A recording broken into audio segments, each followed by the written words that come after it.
Assalamualaikum warahmatullahi wabarakatuh. Halo teman-teman semuanya.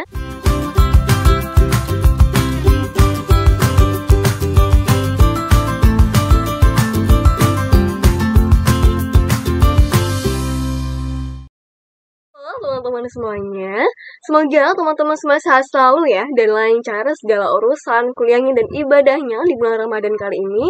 Amin ya rabbal alamin. Saya mau mengucapkan terima kasih sebanyak-banyaknya kepada teman-teman yang sudah memberikan saya kesempatan, dan kepada teman-teman yang sudah meluangkan waktunya untuk belajar bersama kali ini bersama saya. Baik, saya akan membawakan materi mengenai Explore Your Talk Skills and Be a Good Public Speaker, yang mana ini sangat berkaitan erat dengan public speaking. Langsung aja kita mulai ya. Nah, tapi sebelum itu izinkan saya untuk memperkenalkan diri. Nama saya Livia Zahra, teman-teman biasa dipanggil Via. Saya merupakan mahasiswi semester 6 dari jurusan Teknik Elektronika, Politeknik Elektronika Negeri Surabaya atau PENS. Dan di sini terdapat beberapa pengalaman public speaking saya. Yang pertama ialah menjadi narasumber terbaik basa-basi inspirasi bagi arah pemuda Indonesia, kemudian juga menjadi pembicara di public speaking seminar BEM, Permahis Semarang, Upgrade Inspiration, dan lain-lain, serta menjadi mentor kepenulisan dan mentor public speaking di Bergerak Berdampak, dan juga mentor di Tunas Bertumbuh. Dan ini terdapat beberapa prestasi-prestasi saya, kurang lebih selama tahun terakhir ini yang berkaitan dengan karya tulis ilmiah. Langsung aja kita memasuki poin yang pertama, yakni definisi. Mungkin teman-teman sudah sering dengar mengenai istilah ini, yakni public speaker is an actor. Kenapa sih, ya kan? Yang pertama ialah karena seorang public speaker itu sama dengan aktor, teman-teman. Wajib memiliki rasa percaya diri tinggi. Karena kita akan menjadi pusat perhatian, dilihat oleh orang banyak, dilihat oleh khalayak umum. Yang kedua ialah ekspresi, kontrol suara, dan gestur tubuh dari seorang public speaker itu menjadi pusat perhatian loh, sama seperti aktor, ya kan? Dan terakhir ya, layaknya acting, maka seorang public speaker juga butuh yang namanya latihan, teman-teman, agar semakin baik nih ke depannya. Nah, public speaker itu sendiri ialah orang yang melakukan public speaking, di mana public speaking ialah seni berbicara di depan umum dengan tujuan tertentu. Jadi seorang public speaker itu ialah orang yang melakukan seni berbicara di depan umum dengan tujuan tertentu, ya kan? Jadi kalau misalnya teman-teman ya presentasi di depan kelas, presentasi di organisasi, di depan 5 orang lebih lah ya, 10 orang lebih, itu sudah dikatakan bahwa teman-teman melakukan public speaking. Nah, dengan tujuan tertentu. Tujuannya bisa bermacam-macam ya, teman-teman ya. Bisa dengan menyampaikan materi, ya kan? Presentasi, menuangkan ide, atau mungkin memandu acara, MC, moderator, penyiar radio, dan lain sebagainya. Itu merupakan seorang public speaker dengan tujuan mereka masing-masing. Yang penting kita harus ingat ya, bahwa tujuannya harus membawa kebermanfaatan, oke? Nah, kemudian manfaatnya apa aja sih menjadi seorang public speaker itu? Sangat banyak sekali sebetulnya ya, teman-teman ya. Tapi di sini saya rangkum menjadi 4 poin aja. Yang pertama ialah kepuasan diri. Maksudnya kepuasan diri di sini ialah misalnya nih, teman-teman menyampaikan suatu materi nih, melakukan pembelajaran nih kepada anak-anak SD misalnya ya. Kemudian teman-teman senang ketika anak-anak SD tadi itu bisa paham dengan apa yang teman-teman bawakan, maka akan timbul suatu kepuasan diri sendiri seperti itu. Jadi apabila nih teman-teman melakukan public speaking ya di depan orang banyak, dan orang-orang tersebut bisa memahami apa yang teman-teman sampaikan, maka akan timbul kebahagiaan tersendiri. Begitu teman-teman. Yang kedua ialah berbagi wawasan ya. Ingat bahwasanya kita semua manusia tidak dituntut untuk menjadi seorang yang sempurna, tapi kita dituntut untuk menjadi seorang yang berguna. Nah, menjadi seorang public speaker itu bisa menjadi salah satu caranya loh, dengan berbagi wawasan, berbagi ilmu dan pengetahuan kita untuk bermanfaatan orang banyak. Yang ketiga ialah modal kesuksesan ya, teman-teman ya. Karena sekarang ya, zaman sekarang, bidang apa sih, pekerjaan apa yang tidak membutuhkan skill komunikasi, yang tidak membutuhkan skill public speaking tuh hampir tidak ada gitu ya. Jadi buat teman-teman yang mungkin pemikirannya masih seperti ini, public speaking itu dibutuhkan oleh pemimpin kayak presiden, kahima, itu salah ya. Semua orang butuh skill komunikasi yang baik, teman-teman. Ibarat teman-teman mau bekerja nih di suatu perusahaan, teman-teman mau interview kerja di depan beberapa interviewer. Nah, itu juga bisa dikatakan bahwa teman-teman membutuhkan dong skill public speaking ya kan, membutuhkan skill komunikasi gitu. Jadi semakin kita mengasah skill komunikasi kita, maka akan menjadi modal kesuksesan kita. Dan terakhir ialah terkenal. Memang terkenal itu ada dampak positif dan dampak negatifnya ya, semuanya memang seperti itu. Tapi yang saya maksudkan di sini adalah dengan teman-teman menjadi seorang public speaker, maka akan banyak orang-orang yang mengenali teman-teman semuanya.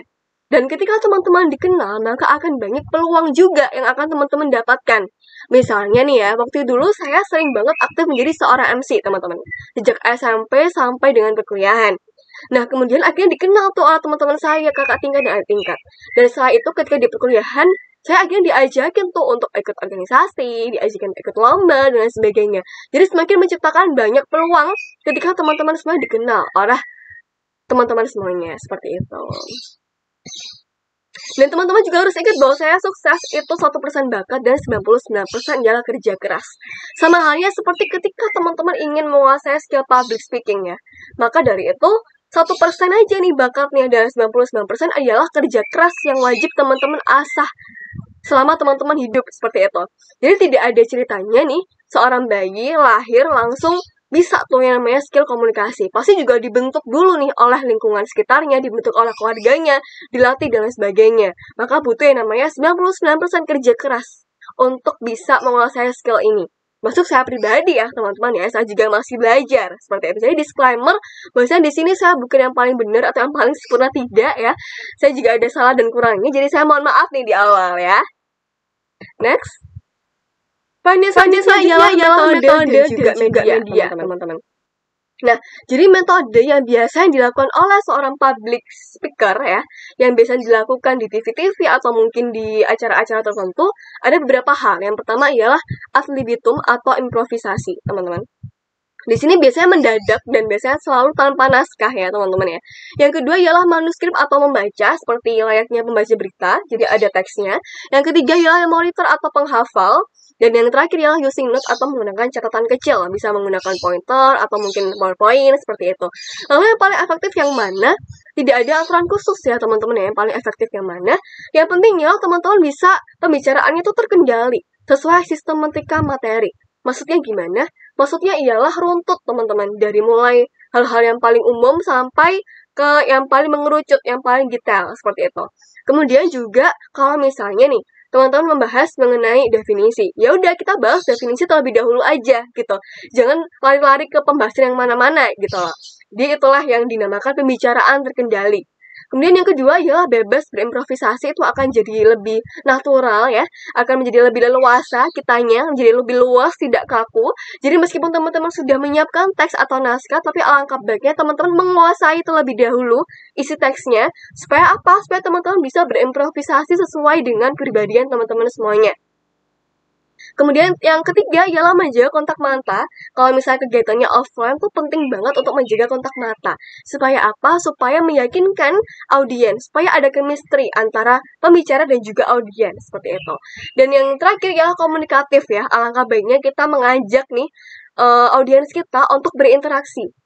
Kita tanya kabar atau mungkin tanya pendapatnya audiens, bertukar pendapat, argumen, dan lain sebagainya itu akan jauh lebih bagus ya. Jadi hidup gitu loh, forumnya, pembawaan materinya tuh jadi hidup.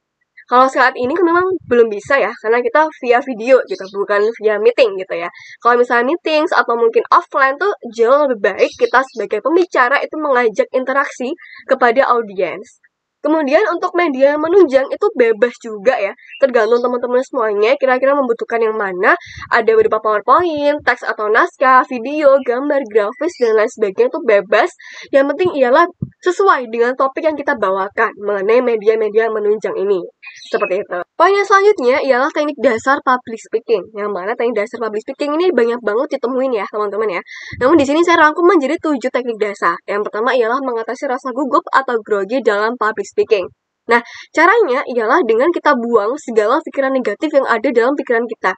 Gugup atau grogi itu timbul ketika kita berasumsi yang negatif. Misalnya itu takut nih dihujat, takut nih dijudge, dan lain sebagainya.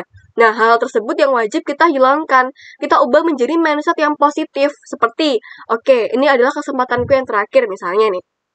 Belum tentu esok hari akan ada kesempatan yang sama. Jadi aku harus untuk memaksimalkan kesempatan ini gitu misalnya. Atau mungkin oke, aku udah latihan nih berhari-hari, maka otomatis hari ini aku pasti bisa kok, kayak gitu. Yang kedua ya teknik pernafasan untuk public speaking. Nah, teknik pernafasan ini kaitan erat dengan rasa gugup atau grogi. Ketika teman-teman sudah menguasai rasa gugup atau grogi ya, kita sudah hilangkan, maka otomatis nafas kalian tuh akan teratur, detak jantung kalian akan normal, maka cara bernafas kalian tuh akan baik gitu. Kecuali kalau kalian masih gugup dan grogi, maka otomatis nafas kalian tuh akan pendek dan jadinya ngos-ngosan ketika teman-teman berbicara gitu. Yang ketiga ya teknik vokal untuk public speaking. Teknik vokal tuh ada berbagai macam ya. Ada artikulasi, a, e, o, intonasinya. Usahakan dinamis, jangan statis supaya tidak bosan. Kemudian volume suaranya, nadanya, dan lain sebagainya. Dan teknik vokal yang baik itu bisa mudah dipahami oleh audiens, ya kan? Bisa jelas didengar oleh audiens, bisa bernada yang menyenangkan, bisa dinamis, bertenaga, ekspresif, semangat, seperti itu. Bisa membawa kebermanfaatan dan keharmonisan, kekeluargaan, seperti itu. Selanjutnya ialah persiapan public speaking. Maksud dari sini ialah persiapan bagaimana cara penyampaian kita, teman-teman. Nah, cara penyampaian kita itu seperti apa? Wajib teman-teman latihan terlebih dahulu. Kira-kira nada kalian tuh udah bagus belum sih gitu misalnya. Atau kira-kira volume kalian tuh udah keras belum atau dan sebagainya. Dan wajib teman-teman untuk rekam nih. Kalau saya pribadi latihannya seperti itu. Saya rekam dan saya dengarkan pribadi. Lalu saya jadikan evaluasi kurangnya di mana. Dan selanjutnya ya, teknik membuka public speaking ini sama dengan teknik menutup public speaking ya. Disesuaikan aja dengan senyamannya kalian seperti apa. Apakah dengan humor, ataukah dengan motivasi di awal dan di akhir, ataukah dengan games, ataukah dengan tebak-tebakan, pertanyaan, motivasi, dan sebagainya. Sesuaikan dengan senyamannya kalian seperti apa. Tidak ada aturan khususnya. Yang kemudian ialah penyampaian materinya. Jadi tidak hanya penyampaian public speaking-nya yang dilatih, tapi juga wajib teman-teman untuk menguasai materinya. Jadi kalau teman-teman mau presentasi suatu materi gitu ya, harus belajar dulu tentunya mengenai materi tersebut. Setelah teman-teman bisa menguasai materi tersebut, maka otomatis kita akan leluasa untuk berimprovisasi, menghafal, dan sebagainya itu akan lebih mudah ketika teman-teman bisa paham mengenai materi tersebut. Selanjutnya ialah kiat sukses, dan di sini kiat sukses saya bagi menjadi dua, yaitu penyampaiannya dan juga bahasa tubuhnya. Untuk yang penyampaian ialah bagaimana kita wajib mengenai latar belakang audiens. Kira-kira audiens kita tuh apakah mahasiswa kah, ataukah orang dewasa, ataukah anak-anak, SD, SMP, SMA, kita harus tahu, teman-teman. Supaya apa? Supaya kita bisa menyesuaikan bagaimana pemilihan kosakata kita, bagaimana bahasa kita, bagaimana pembawaan kita bisa sesuaikan dengan audiensnya, gitu. Dan ketika kita kenal dengan audiens, maka kita bisa untuk mudah membentuk interaksi gitu ya dengan audiens itu jadi mudah. Yang kedua ya kita hilangkan kesenjangan, ikuti arus. Ingat jangan pernah merasa yang paling sempurna atau yang paling benar ya teman-teman ya. Karena ketika teman-teman merasa yang paling sempurna, maka akan timbul suatu pressure untuk tidak salah gitu ya. Dan ketika kita menimbulkan pressure dalam diri kita, maka otomatis kita akan jadi semakin gugup dan grogi. Jadi ya udah let it flow aja, ikuti arusnya gitu. Jangan memaksakan diri kalian menjadi seorang yang sempurna, tapi yang semaksimal mungkin. Seperti itu. Yang ketiga ialah menyampaikan maksud dan tujuan pembicaraan atau materi. Nah, ini juga penting supaya apa ya? Supaya audiens itu jadi tahu pentingnya kalian ada di depan sana tuh apa gitu. Supaya audiens tahu seberapa penting materi yang kalian bawakan, seperti itu. Dan akhirnya audiens akan terfokuskan ke kita. Yang selanjutnya adalah bagaimana kita menciptakan suasana yang menunjang ya, yang menyenangkan, tidak tegang, yang bisa enjoy. Kemudian memilih kata yang tidak ambigu, yaitu kosakatanya yang baik dan benar gitu ya, yang bisa dipahami secara maksimal oleh audiens. Nah, cara melatihnya adalah sering-seringlah kalian untuk bercerita. Lalu kita tes kepada audiens. Audiens paham nggak sih sama apa yang aku sampaikan gitu? Kalau belum paham, berarti kosakata yang kalian gunakan mungkin masih kurang tepat dan kurang bisa dipahami. Seperti itu. Lalu melakukan evaluasi berkala. Nah, jangan takut untuk menerima kritikan, saran, ataupun feedback apapun itu dari audiens. Jangan takut ya teman-teman ya. Hadapi aja berani dengan senyuman dan jadikan evaluasi supaya kedepannya menjadi lebih baik lagi. Dan selanjutnya ialah bahasa tubuh teman-teman. Yang perlu dilakukan ialah memperhatikan postur tubuh ketika duduk, ketika berdiri, tegak ya, enak dipandang, seperti itu sopan. Kemudian perpindahan tempat juga perlu supaya tidak bosan si audiensnya. Gerakan tangan juga perlu untuk menunjang public speaking kita. Mimik wajah, ekspresi juga akan menunjang. Lalu mata yang meyakinkan. Jadi segrogi apapun kita, segugup apapun kita, jangan kita perlihatkan kepada audiens. Kita tetap kita tetap pupuk dalam-dalam grogi tersebut ya. Tapi kita bisa meyakinkan mereka dengan mata kita, dengan nada kita, dengan pembawaan kita bisa meyakinkan mereka tanpa mereka tahu seberapa grogi kita. Kayak gitu. Karena kalau mereka tahu, maka mereka akan meragukan kita takutnya seperti itu. Dan dihindari ya memasukkan tangan ke saku, tangan ditangkupkan ke belakang punggung, bertolak pinggang, meremas-remas tangan dan memainkan alat bantu tulis. Kenapa sih kok perlu dihindari? Karena akan terkesan kurang percaya diri, akan terkesan kurang meyakinkan, akan terkesan kurang sopan dan kurang beradab begitu ya, dan lain sebagainya.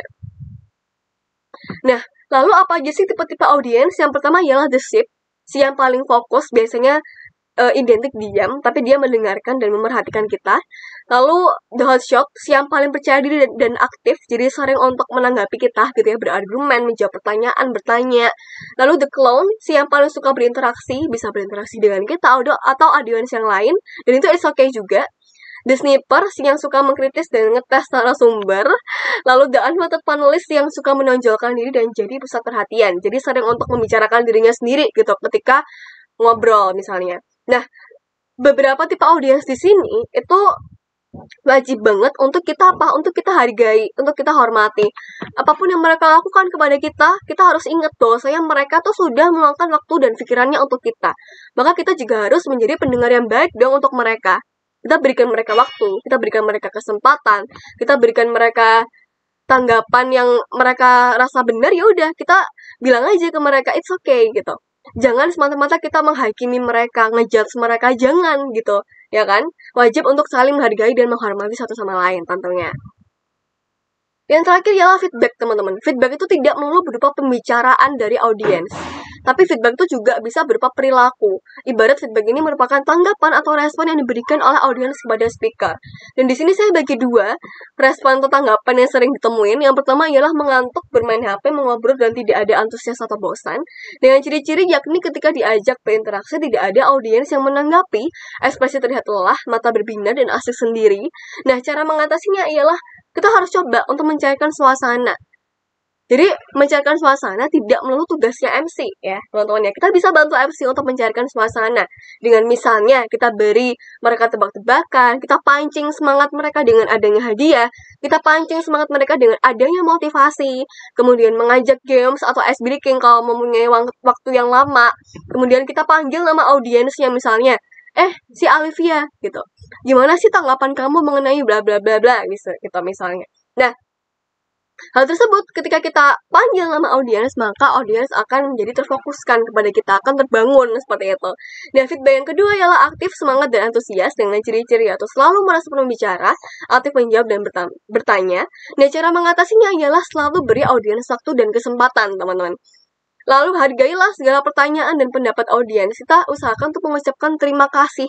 Terima kasih kepada waktu kalian, terima kasih kepada pertanyaan, kepada argumen kalian, kita ucap terima kasih ya teman-teman ya. Lalu jangan menghakimi, jangan semisal duh jawaban kamu salah total, jangan gitu. Kita bilang aja udah bagus nih argumennya, udah bagus jawabannya, saya izin menambahkan sedikit ya. Seperti itu kurang lebih. Jadi tidak timbul kesan traumatik gitu antara audiens kepada si speakernya atau pembicaranya. Baik, sekian presentasi dari saya teman-teman ya. Semoga apa yang saya sampaikan ini bisa membawa kebermanfaatan. Dan saya mohon maaf sebesar-besarnya karena terkejar oleh waktu juga ya teman-teman ya. Dan mohon maaf juga atas kesalahan maupun kekurangan dari saya. Karena ya saya juga masih pribadi belajar ya teman-teman, tidak ada yang sempurna di sini. Baik, saya akhiri. Wassalamualaikum warahmatullahi wabarakatuh.